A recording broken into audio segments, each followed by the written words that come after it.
it is really, really cold outside. It's not nude and nice weather. So how about we do something warm and sunny in terms of subject? Rainbows.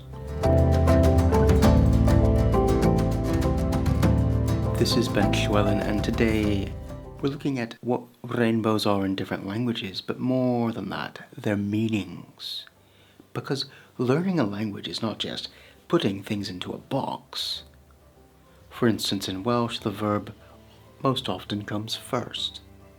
In French, it comes second. And in German, usually last, but sometimes second.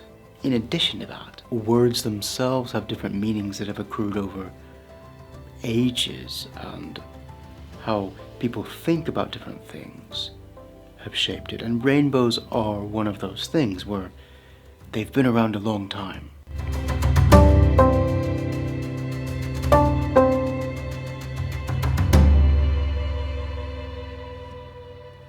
The languages selected are those which I've either been fluent in, studied at some length, dabbled in, because I'm not one of these YouTubers who's fake, who claims that they're fluent in like 10 languages, when all they can really do is say a few parroted phrases in the language. So I'm fluent, Cymraeg, English, Français, and other languages like German.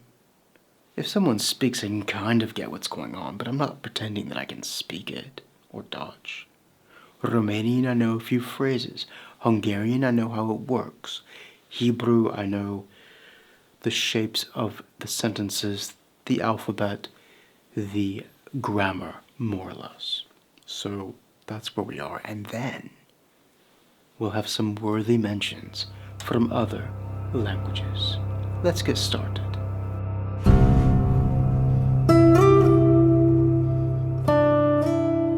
Cymraeg, my preferred language, Welsh. The word for rainbow is envis.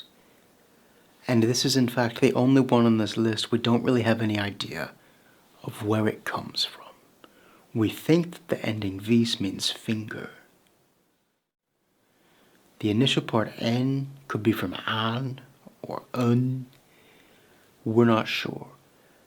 This is first recorded in the year 1346 in Llyfr Anchor Llanddowr Brefi, a religious text where there are rainbows, of course. But for this context, it means something extending like a finger, I think, but we don't know. In any case, I'll show you another word with this ending, mynegvis, index finger. Mynegi means to express, the finger which expresses things. Next. French, un arc-en-ciel. This is interesting that there's not a de in there.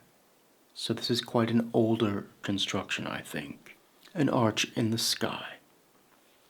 A sky arch, which, I mean, that's what it is. Next, Hebrew, Keshet Be'anan, and this has 3 parts actually.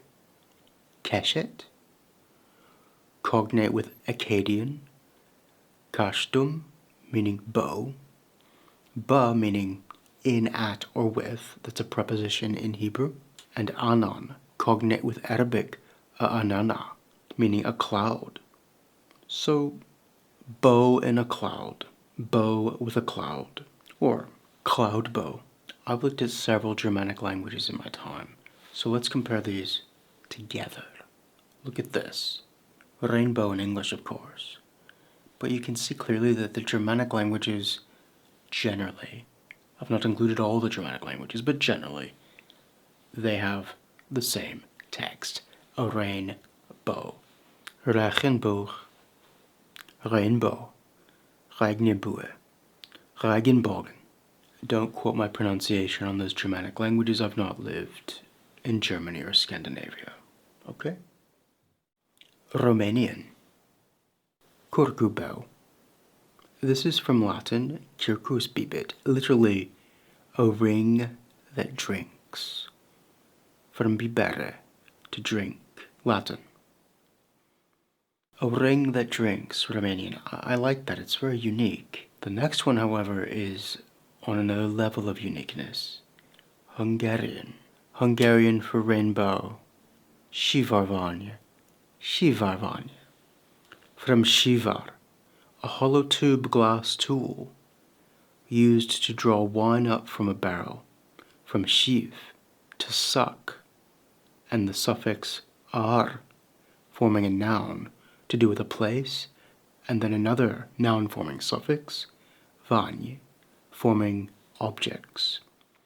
The modern sense is from an ancient belief that through the rainbow in the sky, a mythological being draws water up from the earth.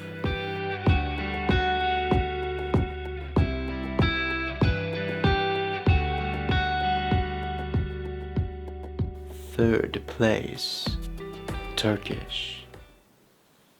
Gökkuşağı. I don't know quite how to pronounce that GI at the ending. It's a Turkish language and I've not studied those languages. But this literally means sky belt. Gök, sky, kuşak, belt. It's a bit different than the arc bit, right?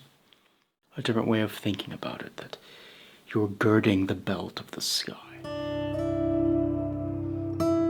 Second place, Korean, Mujige. Mujige. This comes from mul, water, jjigae, door. Middle Korean, not modern. Water door. That's different than any of the others that we've seen, isn't it? I like that. Next. And in first place, Cherokee, Unfqualada. There are others. Oh, that's creepy. Unfqualada, there are others. But there needs to be a context here. Native Americans revered rainbows in ways that we never really had. They wouldn't even point at rainbows, many tribes, because they felt that their hands could be withered away. There's different beliefs. There's a sense of an opening up between worlds there. Let me know if you know anything about it, because I clearly am not profoundly knowledgeable in Native American mythology.